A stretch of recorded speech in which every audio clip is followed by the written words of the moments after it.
स्वभावचिन्मयानन्दं कृपापूर्णं जगत्पतिं हरिषड्वर्गजेतारं नित्यानन्दगुरुं भजे।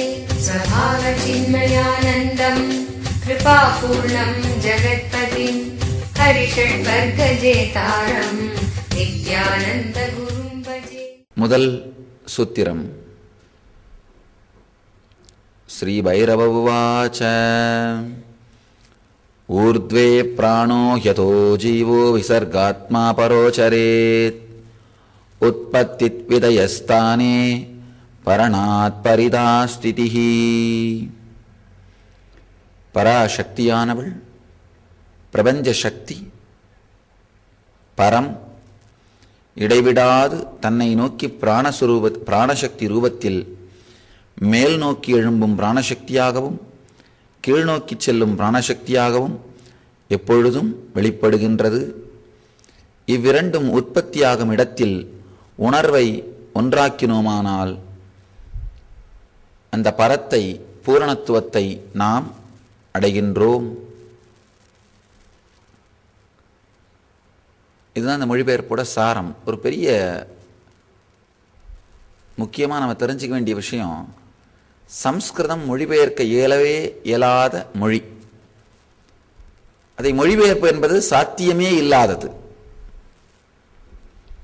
முதல் விஷயம், ஒரு ஞானி தன்னுடைய அனுபவத்தை வார்த்தைகளாக மொழிபெயர்ப்பதே சாத்தியமில்லாதது.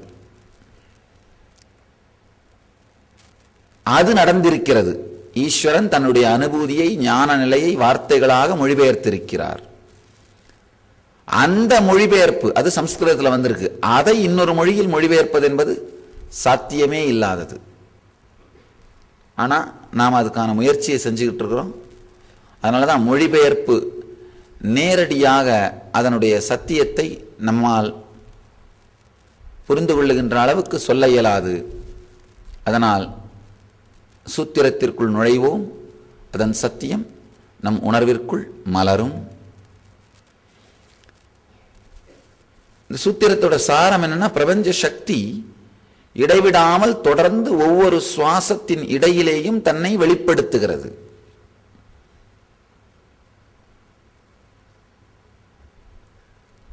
அந்த இரண்டு சுவாசமும் உற்பத்தியாகிற நிலை, உள் சென்று சுவாசம் வெளியே திரும்பும் போது உற்பத்தி ஆகிறது, வெளி சென்று உள் திரும்பும் போது திரும்புறது. இந்த இரண்டு இடத்திலும் உங்களுடைய உணர்வை ஒருமுகப்படுத்தினீர்களானால் அந்த பரத்தை, பிரபஞ்சத்தை, நித்தியானந்த நிலையை உணரலாம் அப்படின்னு ஈஸ்வரன் சொல்றார். ரொம்ப எளிமையான சூத்திரம்.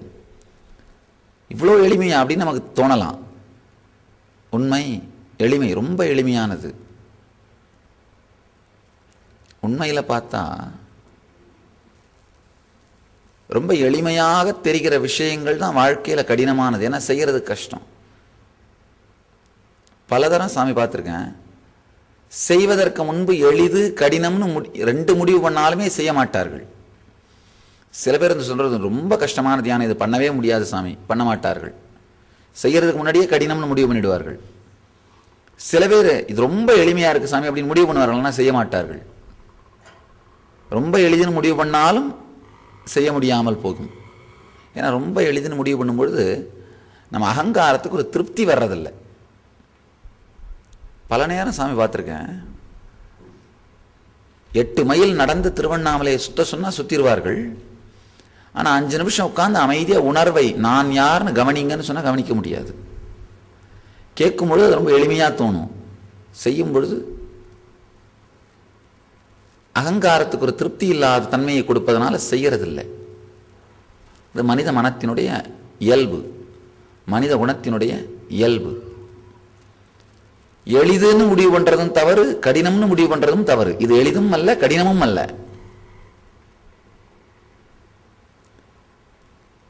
அருமையான ஒரு நிகழ்ச்சி.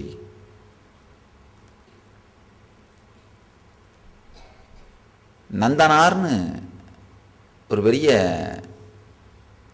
சிவபக்தர்,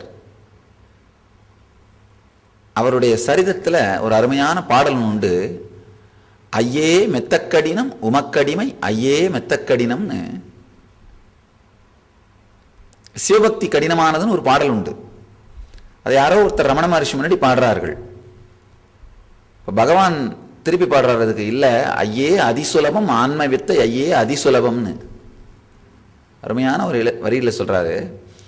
ஊனார் உடல் இதுவே நானாம் எனும் நினைவே நானா நினைவுகள் சேர் ஓர்னார் எனும் அதனால் நானான் எனக்குகையுள் போனால் நினைவுகள் போய் தானாய் விளங்கும் ஆன்ம ஜோதியே இராது வீதியே இன்பவனு பூதியே. நான் நான் நான் அப்படிங்கிற அந்த உணர்வு எங்கிருந்து எழுதுன்னு ஆழமா பார்த்தா ஞானம் மலரும்னு சொல்றாரு. இன்னொரு அருமையான ஒரு கருத்து, பணம் வேணும்னா வெளியில போய் சம்பாதிக்கணும், பொருள் வேணும்னா சம்பாதிக்கணும், மற்ற எல்லா விஷயங்களுக்கும் சம்பாதிக்க வேண்டும். நான் ஞானம் வேணும்னா சும்மா இருந்தா போதும் வந்துடும் அப்படின்னு. சும்மா இருக்க அம்மா அகத்தில் ஆன்ம ஜோதியே இராது வீதியே இன்பவனு பூதியேன்னு பாடுறாரு. சில பேர் கடினம்னு சொல்றார்கள், சில பேர் எளிமைன்னு சொல்றார்கள், எளிதுன்னு சொல்றார்கள். சாமி சொல்றேன், அது கடினமும் அல்ல எளிதும் அல்ல, இருப்பது அவ்வளவுதான். இருப்பதை எளிதுன்னு கூட எப்படி நீங்க சொல்ல முடியும்? கடினம்னு சொல்லும் பொழுதே தூரத்தை உருவாக்குற மாதிரி எளிதுன்னு சொல்லும் பொழுது கூட தூரத்தை உருவாக்குறோம். சுவாசிக்கிறது எளிதுன்னு யாராவது சொல்ல முடியுமா? எளிதுன்னு கூட அதை சொல்ல முடியாது. அது இருப்பது அவ்வளவுதான். சுவாசம் நடந்து கொண்டிருக்கிறது. அதை கடினம்னு சொல்றதுக்கு இல்லை, எளிமைன்னு சொல்றதுக்கு இல்லை, இருப்பது. அந்த மாதிரிதான் ஆன்ம ஞானம், இருப்பது அவ்வளவுதான்.